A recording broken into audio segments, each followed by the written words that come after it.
Mesdames, Messieurs, bonsoir. À l'émission de Touche à tout, ce soir, comme premier invité, j'ai le plaisir de recevoir le président du comité de revitalisation de Black Lake, Yannick Brochu. Bonsoir, Yannick. Bonsoir. Hey, j'ai hésité, parce que revitalisation, c'est pas toujours facile à dire. Alors, qu'est-ce que c'est ça, le comité de revitalisation? Déjà, j'ai une bonne idée, là, mais j'aimerais ça que tu me dises... Dans le fond, bien, comme le nom l'indique, dans le fond, l'objectif premier, c'est de revitaliser le secteur de Black Lake. On sait que dans le passé, surtout depuis 2012, lorsqu'il y a eu l'affaissement de la route 112, les mines qui ont fermé l'une après l'autre, dans le fond, ça a eu un impact sur toute la région, mais notamment sur le secteur de Black Lake. Donc, c'est vraiment en janvier 2013 qu'il y a vraiment un comité qui a été mis en place dont l'objectif est de trouver des moyens de revitaliser le secteur Black Lake. OK. Alors, de repeuper ça, là. Effectivement. Fait que dans le fond, c'est vraiment une initiative au départ qui a été faite par la Caisse des Jardins, la Ville de Thetford et la Société d'expansion Parc-Provence, qui se sont associés, ils ont mis de l'argent en commun. Ils ont engagé une agente de développement. Oui, c'est vrai, il y avait eu des études de fait. Oui, puis c'est Virginie Bizier qui avait été engagée. Puis elle avait le mandat d'essayer de structurer un peu cette démarche-là là, pour pas qu'on aille à gauche, à droite. Là. Fait que ça a vraiment démarré en janvier 2013. Puis moi, je n'étais pas dans le décor du tout. Là. Moi, dans le fond, j'étais un citoyen de Black Lake, sauf que j'avais été interpellé, ou je m'étais impliqué plus à cette époque-là pour la polyvalente de Black Lake. Il y avait la menace de fermeture à l'époque. Oui. Je suis un ancien étudiant de Black Lake, je demeure à le secteur de Black Lake. Fait que là, j'avais eu envie de faire un peu ma part. Donc, j'avais pris la parole au commissaire pour essayer de renverser un peu la vapeur. Puis, on dirait que j'ai mis le doigt dans l'engrenage. J'ai eu des appels. J'ai été un peu comme recruté par la suite pour embarquer sur ce comité-là. Puis je me dis, on avance toujours plus vite car on est plusieurs à plus de têtes là, dans un projet. Fait que je dis, c'est peut-être une belle façon de continuer. Ma conviction, c'était la polyvalente. C'est vraiment ma raison première, mais ça l'a viré que la polyvalente, pour le moment, c'est gagné. Mais j'ai fait d'autres projets pour le secteur, dans le fond. Fait qu'on a continué dans l'année 2013 à bâtir. On a eu des consultations publiques en octobre 2013. On a eu un peu plus qu'une centaine de personnes qui sont regroupées au Club Le Marquis. On avait organisé avec Mme Bizier là, des consultations, des petits ateliers, des questionnements. On voulait avoir un son de cloche de la population. On disait, c'est quoi vous voulez? T'sais, revitaliser, c'est large comme moi, mais c'est quoi les idées que vous pouvez nous sortir? Et suite à ça, on a eu à peu près 127 idées différentes qui ont sorti de beaux projets à réaliser à Black Lake pour aider à la revitalisation. À mes yeux, sont toutes bonnes, mais là, il faut les classifier. Fait qu'on a essayé on fait un document, on en est arrivé à un genre de plan d'action en mars 2014. Puis là, toutes les idées étaient catégorisées. Dans le fond, très peu dispendieuse à très dispendieuse. Dans le fond, court terme, moyen terme, long terme. C'est mon petit esprit cartésien, mathématicien là, qui est rentré en ligne de compte. Puis après ça, bien là, on a fait appel à des bénévoles, puis on a lancé des différents projets. Là. Bon, alors venons-en. C'est beau parler de revitalisation, mais on fait ça de quelle façon? À Black Lake, entre autres. Comment je pourrais dire ça? La ligne directrice que j'ai donnée à tous mes bénévoles, parce que souvent, on a un beau plan de revitalisation, on a plein de belles idées. C'est pas nécessairement les meilleures idées aux yeux du monde qui sont réalisées en premier. Moi, j'avais comme pour principe, le meilleur projet, c'est pas nécessairement la meilleure idée. Le meilleur projet quand on travaille avec des bénévoles, c'est l'idée qui va motiver les troupes. Donc, ça me prend parce que même si on dit telle idée est superbe, mais personne ne se sent motivé par l'idée, elle ne devient pas bonne. Il faut penser qu'on est tout un groupe de bénévoles. On fait ça par les soirs, les fins de semaine. On ampute notre partie de loisirs. Il faut y voir un certain plaisir organisé. Donc, ça, c'était la prémisse de base. Et là, à partir de là, bien là, on a sorti différents projets. Chaque projet a un leader, puis le reste du groupe est en appui au leader du projet. Mais ce n'est pas toujours le même leader sur chacun des projets. Fait que ça répartit un peu le travail, si on veut. Là. Bon, vous êtes combien au comité? On a déjà été une vingtaine. Là, je vous dirais qu'on varie toujours entre 10 et 15. Ça varie selon, là, je vous dirais, les projets. Il y a certains projets, comme on pourra en reparler tout à l'heure, de la course des anges, qu'on va grimper à 90 bénévoles le moment d'un événement. Ah oui, OK. Mais très ponctuel. Très ponctuel. Mais je vous dirais, c'est une base régulière. Ça varie toujours entre 10 et 15 personnes autour de la table. Tu gères un comité d'une quinzaine de personnes. Oui, on se rencontre environ une fois par mois pour mettre à jour les différents projets. Il y en a qui sont plus long terme, donc mettre un peu une mise à jour de ce côté-là. Naturellement, plus qu'on approche d'un projet, la cadence des réunions augmente. Oui. Donc, ils sont un petit peu plus Il y a fréquents. plus de monde qui se greffe. Oui, puis c'est ça. Mais finalement, c'est un peu le quart est entre 10 et 15 personnes. À la mi-avril, là, on a reçu de la ville de Thetford le fameux cahier des activités pour la période estivale. Est-ce que ça relève de vous autres? Ça, j'ai vu qu'il y avait encore cette année. Il va y avoir la projection de films en plein air. Est-ce que ça relève de vous autres, ça? Ça, c'est le premier projet qui a été réalisé par Revitalisation Black Lake. On est dans la 4e édition cet été. Donc, le principe, c'est on projette un peu style d'un cinéparc, mais on fait ça dans le parc Saint-Charles à Black Lake, qui est un beau parc qui longe la rivière Bécancour, qui, à mes yeux, est vraiment pas exploité à sa pleine valeur. Là. Il y a vraiment lieu d'aller de l'exploiter. Il y a un beau chapiteau, je pense, c'est 30 pieds par 40 pieds, couvert avec une belle plancher de béton. Ce qu'on fait, on projette un film 4 fois dans l'été.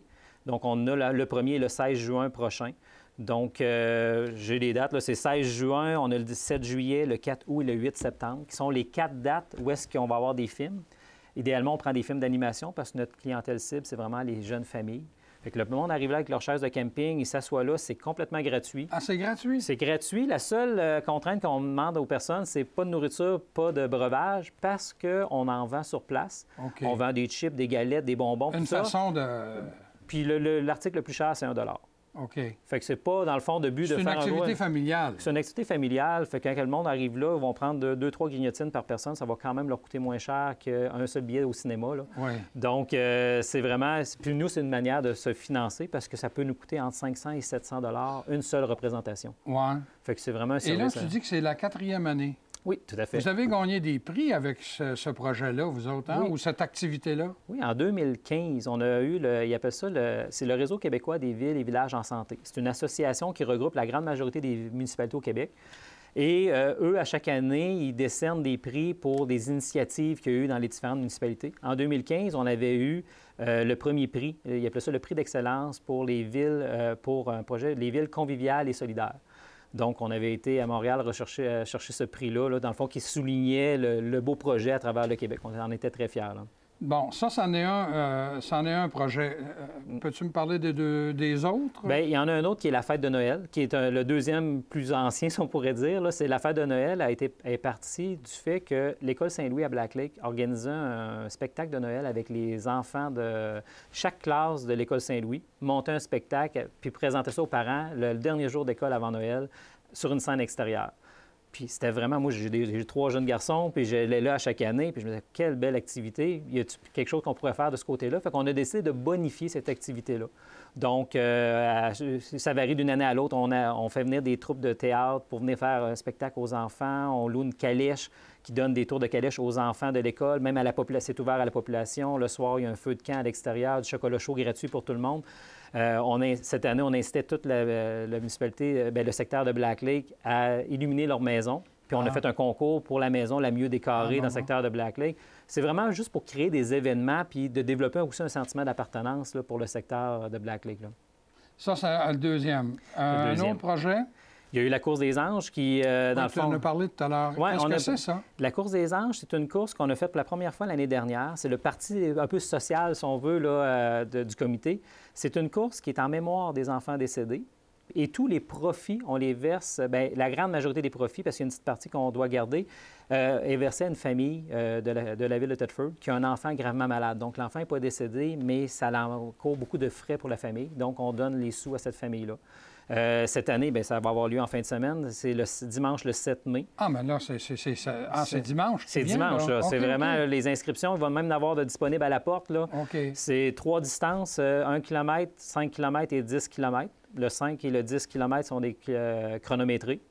Et le premier départ se fait à 9 h dimanche matin. Bon, alors 9 h, à quel endroit? C'est juste en face de l'aréna de Black Lake. Ah, OK, dans le secteur de l'aréna. C'est dans le secteur de l'aréna. Le départ se fait là. Puis, dans le fond, c'est à 9 h, ça commence. Il va y avoir, après ça, une petite cérémonie comme dommage pour de souvenir des enfants décédés.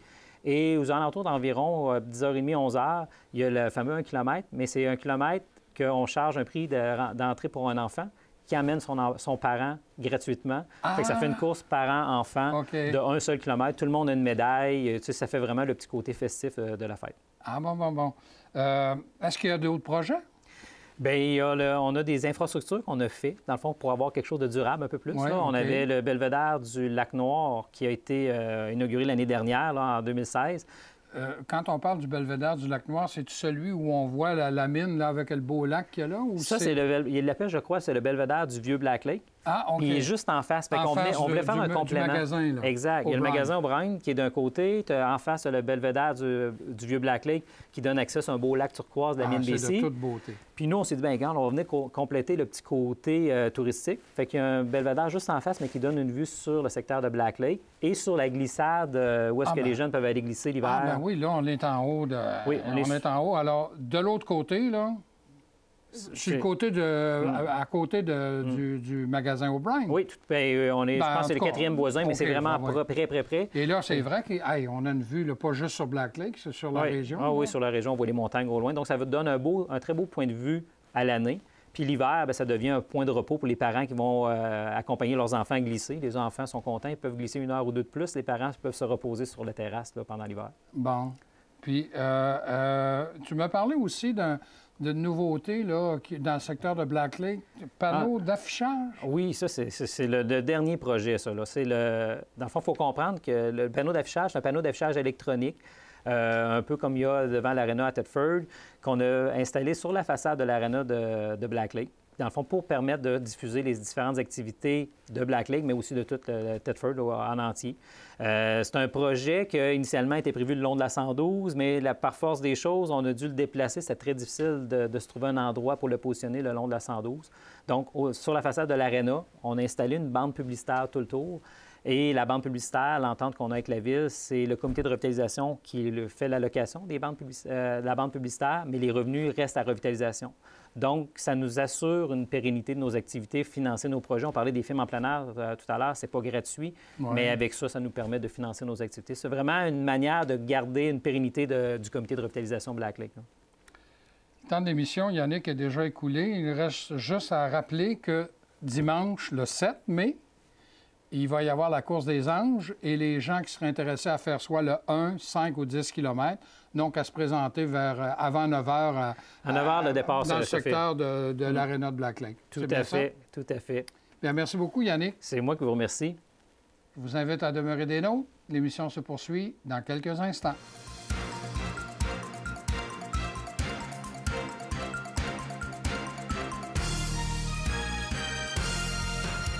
De retour à l'émission, j'ai le plaisir de recevoir quelqu'un que vous connaissez. C'est un chroniqueur habituel qui nous vient nous faire sa visite 3-4 fois par année. Hein? Stéphane Corriveau de la Société canadienne. Canine de Thetford. Ça n'a pas tout à fait la même chose. Alors, la Société canine, voyons, je vais le dire comme il faut pour une fois. Là. Alors, Stéphane, la dernière fois que tu es venu, on a parlé du comportement des fois des chiens. Oui. Je ne sais pas si tu te souviens. Oh, oui. Puis à un moment donné, moi, ce que j'ai retenu, c'est que le problème, il n'est peut-être pas à un bout de la laisse, il est peut-être à l'autre bout. Oui. Bon.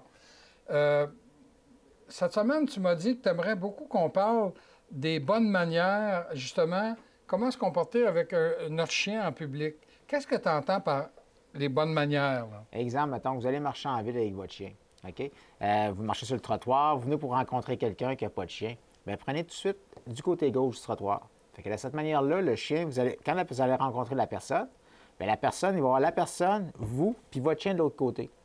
Fait que de cette manière-là, vous allez prendre...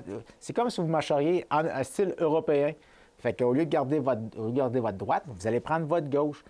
Prenez tout de suite l'avance là-dessus. Ah bon, autrement dit, tu mets, pas un obstacle, mais tu mets quelqu'un entre le chien et la personne qui va passer. Le propriétaire du chien. Au cas où que la personne... à rappeur des chiens. À rappeur des chiens, ça arrive. Des fois, si vous rencontrez quelqu'un à rappeur des chiens. Ou si vous voyez en venir la personne, puis vous voyez la personne est craintive, bien, arrêtez-vous tout de suite du côté gauche, faites asseoir votre chien, puis laissez passer la personne. Ah oui, OK. Tu sais, la personne, elle va être moins en crainte, c'est tout à fait normal. Puis c'est la même chose si vous rencontrez quelqu'un d'autre avec un chien, lui aussi. Prenez tout de suite du côté gauche. Fait que les deux chiens vont passer de chaque extrémité, puis les propriétaires de chiens vont passer dans le milieu. Fait que ça va vous donner une chance en tout et partout. Oui, bien là, s'il y a des chiens qui veulent aller voir l'autre, bien là... Les propriétaires sont capables de prendre le contrôle sur leur chien puis rencontrer comme si rien n'était, là. Parce que normalement, les chiens devraient être capables de se rencontrer sans être obligés de... Tu sais, ils n'ont pas d'affaire à se sentir, les chiens, pour se dire bonjour. comme tout le monde pense. C'est comme nous autres, les adultes, quand tu rencontres quelqu'un, tu vas dire juste bonjour, tu ne feras pas une accolade. Les chiens n'ont pas d'affaire à se sentir non plus. T'sais, ils peuvent juste rencontrer, ils vont juste les yeux vont se regarder, ils vont se sentir de loin, mais sans plus. Ils sont pas obligés de faire des accolades. Mais là, c'est qu'en passant, là, s'il y en a un qui veut manger l'autre, là. Bien, le propriétaire prend le contrôle de son chien. Ah bon, OK. Oui, le propriétaire prend son contrôle de son chien. Un chien devrait être tout le temps en contrôle, peu importe la situation ou l'endroit où c'est que t'es. Même si tu vas marcher quelque part, puis ton chien sera libre, exemple dans un parc ou exemple le parc des éoliennes, le monde va marcher là, bien, le chien devrait toujours être en contrôle, pareil. Le chien peut être libre, mais tu rencontres quelqu'un qui te dit, bien, pouvez-vous ramasser votre chien, mais vous devriez être capable de rappeler votre chien revient à vous, vous le félicitez. Ah oui, OK. Mettez-le en laisse, rencontrez la personne, puis après ça, continuez. Puis si ça n'arrive pas, bien, reprenez votre chien, puis excusez-vous à la personne, disant, excusez-moi, mon chien a été vous voir. Gênez-vous pas, puis c'est normal. Même si le chien fait rien de répréhensible. Même si le chien ne fait rien de répréhensible, il y a du monde, des fois, juste par leur crainte, la peur, il veut juste avoir un chien, le monde va figer. Là. La peur, c'est pas contrôlable. Ouais. Fait que ça, c'est important. Puis l'autre chose, bien importante aussi, traînez-vous des sacs pour ramasser les excréments du chien. Ah. Ça, c'est primordial. Oui. En tant que propriétaire de chien responsable, traînez-vous des sacs. Ça peut être... Ils vendent des sacs spécialement pour ça aussi, ou ça peut être n'importe quel sac. Traînez-les, ramassez-les, puis après ça, disposez-les dans les vidanges. C'est primordial en tant que responsable, parce que là, la chose qu'on peut voir, c'est que souvent, on va être empêché d'aller à certains endroits à cause que une ou deux personnes vont là déjà avec leur chien, puis on est négligé. Fait qu'en tant que propriétaire de chien responsable, en public, bien, devrait toujours avoir des sacs prêts avec vous autres, au cas où le chien ferait besoin. Ça, là, on n'est pas obligé d'avoir suivi des cours à la Société canine. Là, non. C'est la base même. Dans le fond, là, c'est juste le simple savoir-vivre. C'est le simple savoir-vivre. Puis même avec ou sans chien, il faut savoir vivre. Oui. Avec un chien qui laisse sa trace, il faut ramasser. C'est en plein ça. Puis même au cours, ça, j'en parle à toutes les semaines. Je le répète à tous les cours souvent. Puis le monde, des fois, il me trouve fatiguant là-dessus, mais je passe le message. Alors, encore une fois, on vient de constater que le problème n'était peut-être pas au bout de la liste, là. Il est là. Oui. Souvent, il n'y en a pas des cas que je peux voir. Moi, le problème, c'est... On appelle ça, nous autres, dans notre jargon, un cas de 72, qui serait... Ah bon, 72 pouces? 72 pouces au bout de la liste, là. Oui, bien, nous autres, on avait au journal La Tribune à Sherbrooke, le responsable de l'informatique disait qu'il y avait des cas de 10. Oui. C'était à 10 pouces. Le problème était à 10 pouces de l'écran. 10 pouces de l'écran. Alors, vous autres, c'est le cas de 72, parce qu'il y a... Bon, alors, c'est la même chose. Oui, c'est la même chose. Bon.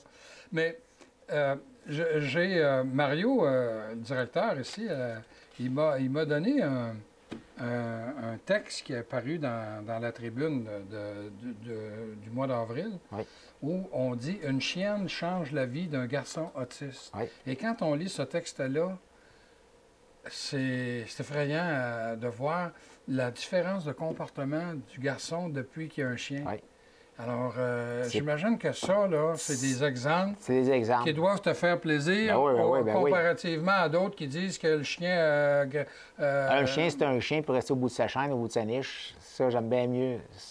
J'aime bien mieux avoir un bel exemple de même qu'un chien peut aider une personne, que ce soit un enfant autiste, que ce soit même un enfant tout court. J'ai déjà eu, moi, par expérience, un enfant que son père avait eu un accident automobile. Le père est décédé. L'enfant, il a à peu près 4 ans. L'enfant a arrêté de parler du tout. Il disait plus un mot. Ah, puis, traumatisé totalement.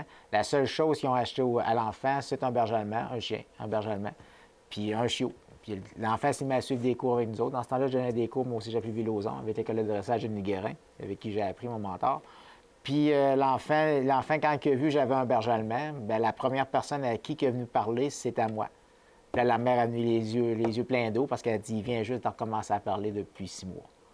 Hey, ça doit faire de quoi, ça? Fait de quoi? Oh oui, ça fait de quoi? Là, quand tu vois ça, l'enfant commence à parler juste parce qu'il voit, toi aussi, tu es un berger allemand. Puis il est venu me voir, il dit, toi aussi, tu es un berger allemand. Puis là, ça faisait 6 mois qu'il ne parlait plus du tout.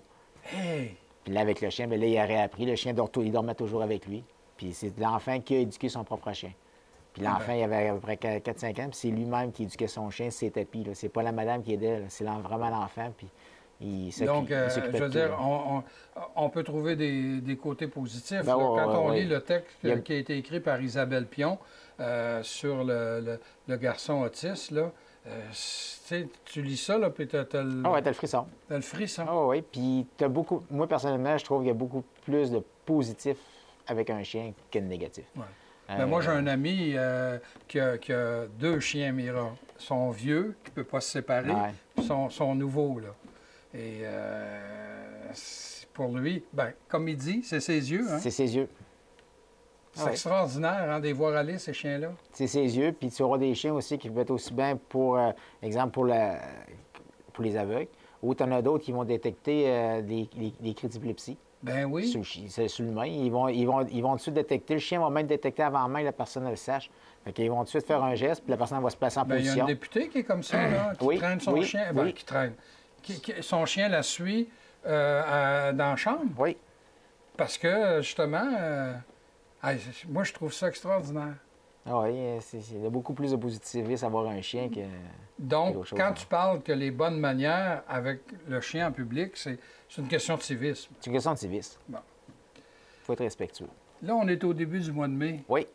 Là, tu dois être dans les préparatifs par-dessus la Ah, tête, je là, viens parce que pas- vous avez quelque chose qui s'en vient à la fin de Oui, mai, vous autres. là. oui, c'est notre compétition canine qui a lieu annuellement.